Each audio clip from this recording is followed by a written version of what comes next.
हम सबके सामने रखेंगे। मूल्यनिष्ठ समाज में, परिवार में माताओं का योगदान। विजया दी। शांति।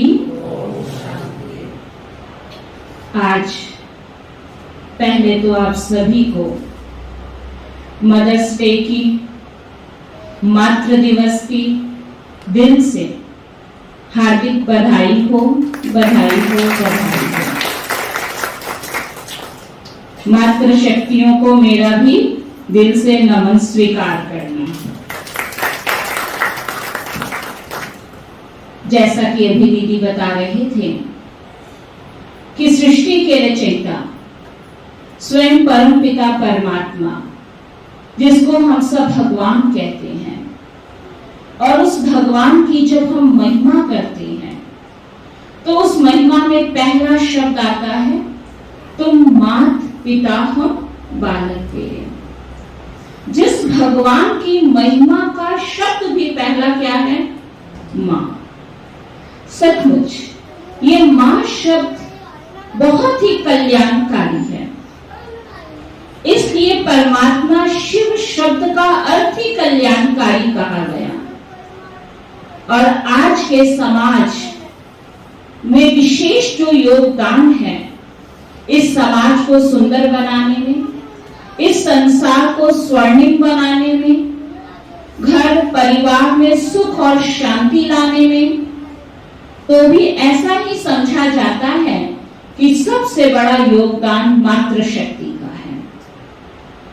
क्योंकि मां से ही घर और परिवार बनता है। केवल मां इसलिए ऊंची नहीं है कि उसके द्वारा एक बच्चे का जन्म होता है और उसकी पालना वो करती है, उसको केवल शिक्षा देती है। लेकिन सचमुच मां में भगवान ने ऐसे अनेक गुण भरे हैं, जिन गुणों का अगर हम वर्णन करें तो सचमुच देवताओं से वो कम नहीं है। इसलिए दुनिया में कहा जाता है कि जहां नारी शक्ति की पूजा होती है, वहां स्वयं देवताओं का वास होता है। कहते हैं एक बार 4 मोमबत्ती आपस में दोस्त थी और वो चारों ही मोमबत्ती आपस में इकट्ठी हुई। तो मोमबत्ती का काम क्या होता है? प्रकाश करना। जब मोमबत्ती को जलाया जाता है तो रोशनी होती है। उसमें जो पहली मोमबत्ती थी, उस मोमबत्ती का नाम था प्रेम। जैसे ही चारों इकट्ठी हुई तो प्रेम रूपी मोमबत्ती थोड़ी देर जली और उसके बाद अचानक वह बुझ जाती है। जैसे ही बुझी तो आप समझ सकते हैं कि प्रकाश में थोड़ा सा अंतर आ जाएगा। आएगा या नहीं आएगा? तो जब प्रकाश में अंतर आया तो पूछने लगे कि इस प्रेम को क्या हो गया, ये बुझ क्यों गई है? तो कहने लगा कि जिस समाज में चारों ओर प्यार ही प्यार था, आज उसी प्यार को हम देख रहे हैं कि प्यार जो निस्वार्थ प्यार का गायन था, जिस निस्वार्थ प्यार के कारण एक दूसरे की महिमा थी, वो प्यार आज घर परिवार संसार और समाज से समाप्त होता जा रहा है।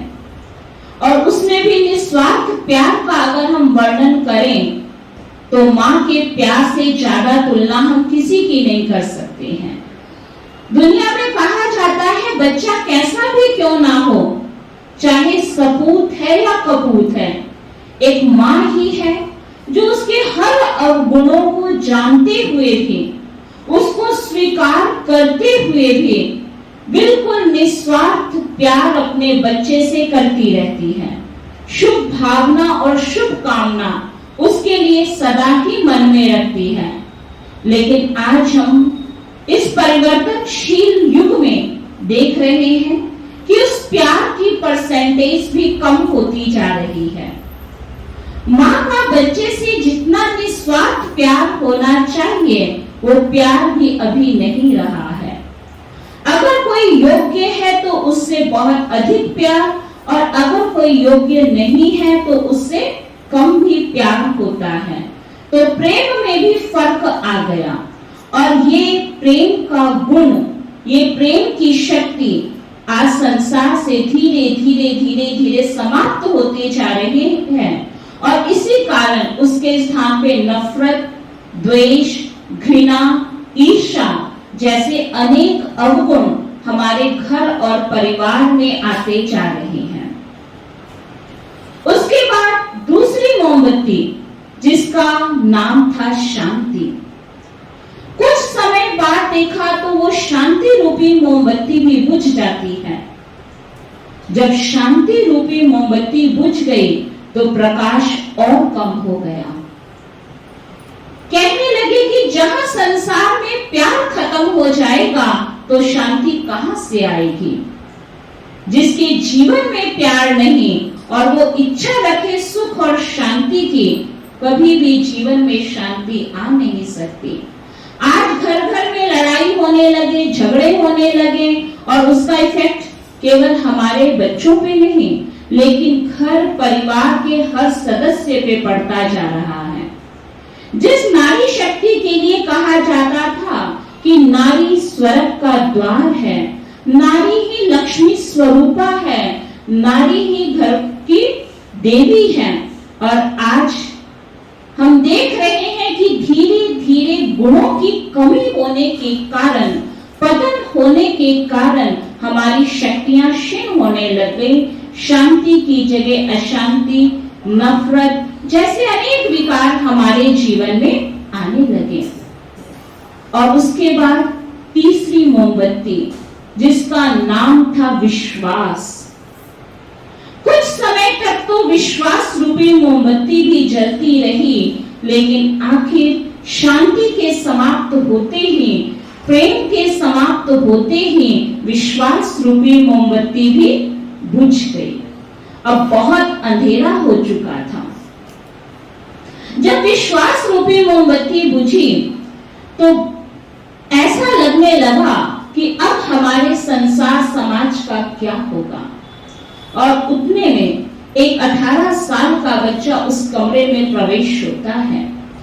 जब उसने देखा कि कहां ये कमरा जिसमें इतना प्रकाश था और आज बहुत थोड़ा सा प्रकाश रह गया, वो बहुत जोर से रोने लगा। इतना अंधेरा, वो डर गया और उसने पूछा क्या हुआ, शांति प्रेम रूपी मोमबत्ती क्यों बुझ गई और अब विश्वास तुम भी बुझ गए। तो कहने लगे कि जिस समाज में, जिस परिवार में प्रेम नहीं है, शांति नहीं है, तो वहां आपस का विश्वास समाप्त हो जाता है, घर टूटने लग जाते हैं, और जब विश्वास ही खो गया तो बाकी जीवन में कुछ भी नहीं बचा। तो वो बच्चा सोचने लगा क्या अब फिर से कभी हम प्रकाश नहीं देख पाएंगे। तो उसमें एक चौथी मोमबत्ती थी जो कहने लगी नहीं, जब तक मैं जिंदा हूं तब तक इस संसार में अंधकार कभी भी नहीं आ सकता। और उस मोमबत्ती का नाम था आशा। मैं आशा का दीप जगाऊंगी और फिर से इन मोमबत्ती को अपनी लौ से पुनः जागृत कर दूंगी। और आशा रूपी मोमबत्ती ने क्या किया, प्रेम को जला दिया, शांति रूपी मोमबत्ती को जगा दिया, विश्वास रूपी मोमबत्ती को जगा दिया। अब वो आशा की किरण कौन है? वो आशा की किरण आप सब मात्र शक्ति है। तो अपने लिए खुशी की ताली बजा दीजिए।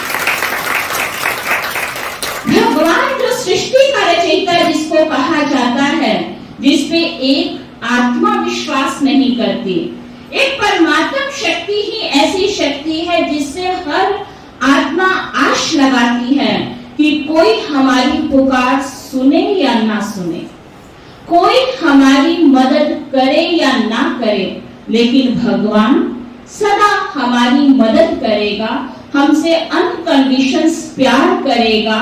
उस पे हर एक आत्मा का विश्वास होता है जिसकी याद मात्र से ही मन में शांति भर जाती है, और वही परमात्मा जो प्रेम का स्वरूप माना जाता है, और वही दर्जा परमात्मा ने किसको दिया?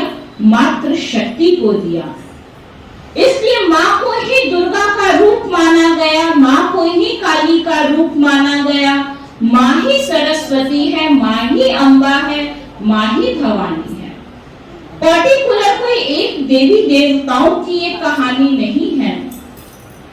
ये जो भी गुण है, चाहे वो अम्बा है या भवानी है, या जगदम्बा है या शीतला है, ये सब नारी शक्ति के अंदर वो गुण पाए जाते हैं। इसलिए देवी देवताओं में भी देवियों को शिव के साथ स्थान दिया गया और कहा जाता है शिव शक्ति भारत माता। परमात्मा के साथ अगर किसी शक्ति का नाम जुड़ा है तो वो कौन सी शक्ति है? वो शिव की शक्ति है। और वो माताएं कौन थी? वो भारत की माताएं हैं।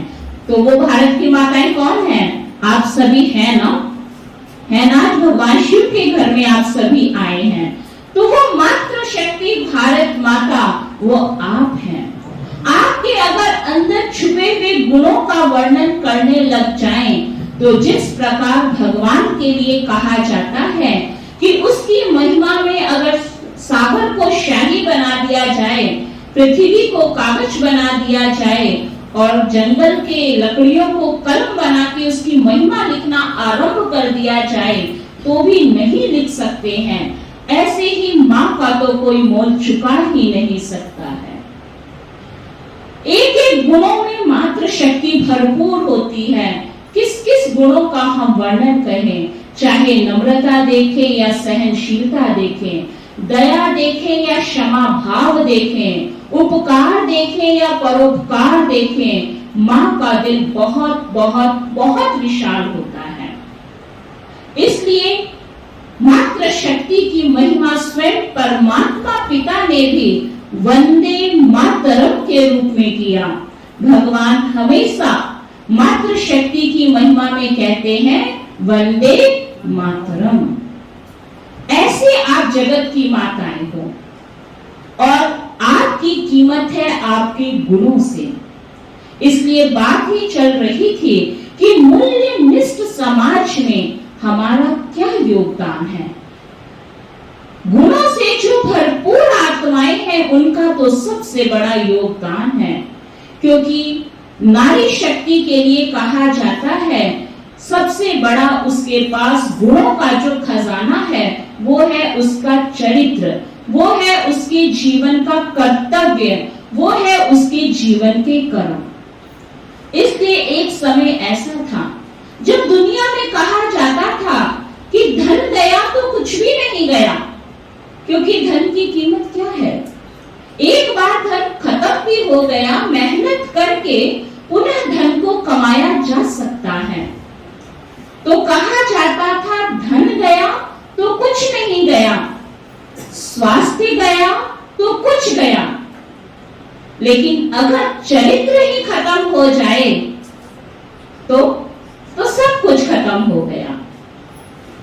लेकिन आज का समाज जो धीरे धीरे गुणों की कमी होने के कारण गिरावट की ओर जा रहा है, इसलिए आज यही बात उल्टी हो गई। कहते हैं चरित्र गया तो कुछ नहीं हुआ, ये तो हर घर की कहानी है ना? और स्वास्थ्य गया तो चलो कोई बात नहीं, थोड़ा बहुत नुकसान हुआ, लेकिन धन गया तो हमारा सब कुछ ही लुट गया। लेकिन ऐसा नहीं है। तो वास्तव में परमात्मा पिता ने हम सब मातृ शक्तियों में जो गुण भरे हैं, उन्हीं गुणों की पुनः स्मृति प्रजापिता ब्रह्मा कुमारी ईश्वरीय विश्वविद्यालय में दिलाई जा रही है। याद कराया जा रहा है कि हमारा जीवन इतना ऊंच, इतना महान, इतना श्रेष्ठ है कि जो संकल्प आप कर लें उसमें सफलता अवश्य समाई हुई है। तो जहां पे हमारे अंदर सद्गुण होंगे, भगवान से सच्चा प्यार होगा, जहां हमारी सच्ची भक्ति होगी वहां भगवान की मदद ना मिले, असंभव है। हर पल अगर हम दिल से भगवान के लिए मन में प्यार रखें, हर पल उसका शुक्रिया करते रहें, तो हमारा जीवन स्वतः ही श्रेष्ठ बन जाता है। आज सबसे बड़ी विडंबना ये है कि घर और परिवार में जो हम देख रहे हैं कि आज धीरे धीरे जो गिरावट आती जा रही है, उसका सबसे मूल कारण ये है कि किसी ने किसी को कुछ कह दिया, कोई बात हो गई, हम उसको क्षमा नहीं कर सकते। भाई लोग तो बेचारे सुबह उठते हैं, नौकरी धंधे के लिए अपने कारोबार पे निकल जाते हैं, लेकिन पीछे सारे घर के वातावरण को सुगंधित बनाना, खुशबूदार बनाए रखना, बच्चों को अच्छे संस्कार देना, घर परिवार में अच्छी तरह से रहना, ये सारा दायित्व किसके ऊपर होता है? किसके ऊपर होता है? आप बहनों के ऊपर है ना। तो इसके लिए क्या करना पड़ेगा? क्या छोटी छोटी बातों में हम आपस में नाराज हो जाएं तो क्या हमारे घर की एकता बनी रहेगी? क्या हमारा घर स्वर्ग बन जाएगा? नहीं। चाहते तो हम सभी यही हैं कि हमारा घर स्वर्ग बन जाए। तो उसके लिए आज से एक गुण जो आपका अपना गुण है, उसको जीवन में धारण कर लीजिए, और वो गुण है दिल से सभी को सदा के लिए माफ कर दीजिए। कर सकते हैं माफ? कर सकते हैं। बच्चों की गलती तो माफ कर देते हैं, लेकिन क्या कोई और गलती करे तो उसको आप माफी दे सकते हैं? अगर आप माफ कर देंगे तो आपका दिल और विशाल हो जाएगा, और जब आप सचमुच दिल से माफ कर देंगे तो आप देखेंगे कि इस छोटे से गुण को अपना लेने से ही आपके घर में, आपके परिवार में कितनी सुख शांति आने लग जाएगी। और जब आप माफी देंगे तो आपका परमात्मा पिता के लिए भी बहुत बहुत प्रेम, श्रद्धा, भावना, भक्ति सब बढ़ती चली जाएगी। मुझे एक छोटा सा दृष्टांत और याद आता है कि एक बार एक राजा, जिसका बहुत सुंदर एक बगीचा था, और उस बगीचे में बहुत सुंदर सुंदर वैरायटी फल फूल के पौधे आदि थे, बहुत सुंदर वृक्ष थे। तो उस पूरे बगीचे को एक माली बहुत अच्छे तरीके से संभालता था, और उस माली का एक नियम था, रोज सुबह सुबह अपने हाथ से बहुत प्यार से जो भी सीजन का फल वृक्ष पे लगा होता था उसको तोड़कर, साफ कर कर, टोकरी सजाकर राजसभा में राजा के सामने लेकर जाया करता था, और राजा भी उसका दिल से सत्कार करते हुए उन फलों को बहुत प्यार से स्वीकार करता था। जैसा रोज का नियम था, ऐसे ही नियम प्रमाण एक दिन माली उसी प्रकार से फलों की टोकरी सजाता है, उसमें बहुत सुंदर अंगूर रखता है, अंगूरों से टोकरी सजाता है और राजा के पास ले जाता है। लेकिन उस दिन राजा का मूड थोड़ा अच्छा नहीं था, किसी राज कारोबार के कारण उसका मूड बहुत खराब था, बहुत उसके अंदर गुस्सा था। और ऐसे टाइम पे ही जब माली उसके सामने पहुंचा और उसने फलों से भरी हुई टोकरी राजा के सामने रखा, तो राजा तो बहुत इरिटेट पहले ही था। उस दिन उसको वो फल भी अच्छा नहीं लग रहा था, और उसने क्या किया, उस फलों की टोकरी में से एक अंगूर उठाया, थोड़ा सा खाया, और गुस्से में आके उसने उस अंगूर को क्या किया, उस माली के ऊपर पुनः फेंक दिया। जैसे ही माली के ऊपर फेंका, उस माली को क्रोध नहीं आया, उसने भगवान को कहा, हे भगवान, तेरा लाख लाख शुक्र है। जब ये शब्द राजा ने सुना होगा तो आप बताइए राजा को कैसा लगा होगा? गुस्सा आया होगा या प्यार आया होगा? क्या हुआ होगा? और गुस्सा बढ़ गया। उसने पुनः एक अंगूर उठाया और फिर से जोर से उस माली के ऊपर फेंका। जैसे ही उसको ऊपर दोबारा पुनः फेंका, तो फिर से माली ने कहा, हे भगवान, आपका लाख लाख शुक्रिया। अब तो राजा के गुस्से का कोई सीमा भी नहीं थी। राजा ने गुस्से में एक मुट्ठी अंगूर उठाया और जोर से उसके मुंह पे फेंक के मारा। और फिर उसने बड़ी जोर आवाज से माली ने कहा, हे प्रभु, तेरा लाख लाख शुक्रिया। जब तीसरी बार ऐसा हुआ, राजा की बर्दाश्त सीमा खत्म हो गई और उसको कहा, इधर आओ। बुलाया, पूछा, तुम पे मैंने जूठे अंगूर फेंके, तुम्हें तब भी गुस्सा नहीं आया? तुम्हें मैंने दूसरी बार फेंका तो भी तुम्हें गुस्सा नहीं आया? और तुम बार बार ये क्या भगवान तेरा लाख लाख शुक्रिया कहे जा रहे हो? कोई किसी के साथ गलत व्यवहार करे तो कोई किसी का शुक्रिया करता है क्या? तो उस माली ने क्या जवाब दिया होगा, कोई बता सकते हैं? उस माली ने कहा कि मैं भगवान का कितना ना दिल से शुक्रिया करूं कि आज मैं फल में अंगूर लेकर आया था।